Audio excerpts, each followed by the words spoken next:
So varicose veins కి treatment అంటే అది సర్జరీ ఉంటుందా, ట్రీట్మెంట్ ఉంటుందా, మెడిసిన్స్ తో అవ్వదా అనే డౌట్స్ చాలా మందిలో రైజ్ అవుతూ ఉంటాయి.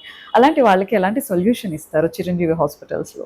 అవునమ్మా, చాలా ఇంపార్టెంట్. మనకి ఈ వారికోస్ వెయిన్స్ ట్రీట్మెంట్ ఇప్పుడు ఓల్డ్ టైప్‌లో ఎలా ఉండేదంటే, దానికి ఒక సర్జరీ చేసి, మొత్తం కట్ చేసి, దాన్ని వెయినంతా చీరి, ఒక ఓ 3, 4 రోజులు హాస్పిటల్‌లో ఉండి, మళ్ళా కుట్లు ఉండి, కుట్లు మానడం ఇవన్నీ జరిగేవి. ఇలాంటివి ఏమి లేకుండా ఇప్పుడు మన చిరంజీవి హాస్పిటల్‌లో అడ్వాన్స్డ్ టెక్నిక్‌తో గ్లూ ట్రీట్మెంట్ గానీ, లేజర్ ట్రీట్మెంట్ గానీ, ఒకే ఒక్క సూదితోనే మనం ట్రీట్మెంట్ చేసి ఓకే. ఆహ్, ఏమి కోత, కుట్టు ఏమి లేకుండా, నొప్పి ఏమి లేకుండా మనం ఒక చిన్న పిన్ హోల్ సర్జరీ అంటాం. అంటే ఒక నీడిల్‌తోనే చేసే సర్జరీ. అలాంటి పిన్ హోల్ సర్జరీస్ అనేది ఇక్కడ మనకు అందుబాటులో ఉండడం జరుగుతుంది.